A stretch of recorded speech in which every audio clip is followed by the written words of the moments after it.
Mengenai berita yang mengejutkan di pantai selatan Jawa, tentang gempa bumi dan tsunami sebesar 20 meter, BMKG sudah mengeluarkan pernyataan agar masyarakat tetap tenang dan tidak terpancing isu tersebut.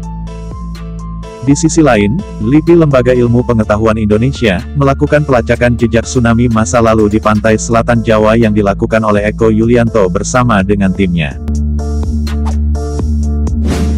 Kepala Pusat Penelitian Geoteknologi, LIPI, Eko Yulianto bersama dengan timnya, melacak keberadaan tsunami pada masa lalu melalui kisah-kisah dongeng dan mitos. Eko menggunakan metode yang dikenal sebagai geomitologi dengan keyakinan bahwa mitos bisa menyimpan informasi tentang suatu peristiwa pada masa lalu. Prinsip yang digunakan adalah, bumi mempunyai siklus untuk peristiwa-peristiwa yang ada di dalamnya, apakah itu letusan gunung api, tsunami, banjir, gempa dan sebagainya, ujar Eko Yulianto Kepala Pusat Penelitian Geoteknologi LIPI, dalam seminar The Untold Story of Java Southern Sea, di kantor LIPI Jakarta Selatan, pada Kamis tanggal 25 bulan 7. Eko pun menjelaskan kalau mitos Nyi Roro Kidul diyakini adalah arti yang bukan sebenarnya terjadi, melainkan pantai selatan Jawa pernah terjadi gelombang besar atau tsunami, yang mana saat ini tengah heboh. Eko pun melanjutkan, tetapi untuk kebutuhan politik dari Panembahan Senopati, yang ingin menjadi raja baru, sedangkan dia bukan keturunan langsung raja, maka perlu dikemas dalam bentuk mitos turun-menurun yang kini dikenal dengan cerita Nyi Roro Kidul. Karena pada dasarnya manusia itu yang menciptakan mitos.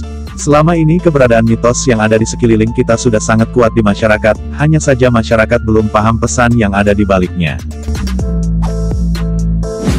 Setelah Eko bersama timnya menguak di balik mitos Nyi Roro Kidul ini, ia terus menelusuri dan mencari jejak bukti tsunami lainnya di sepanjang Laut Selatan Jawa.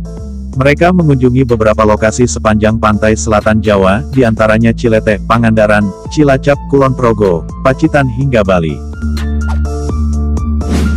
Kalau bicara tentang potensi dan prediksi ini, dengan semakin banyak kejadian yang kita ketahui di masa lalu yang catatannya adalah waktu, maka kita bisa menghitung potensinya lebih baik. Berapa persen kemungkinan sebuah kejadian dalam sekian waktu ke depan bisa kita hitung?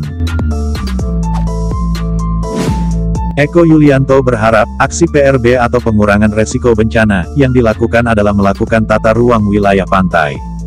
Hal yang paling penting yang saya kemukakan dan waktu itu saya sangat berharap ketika peristiwa Selat Sunda terjadi, yang dikemukakan oleh Pak Dirjen pertama kali adalah persoalan tata ruang wilayah pantai.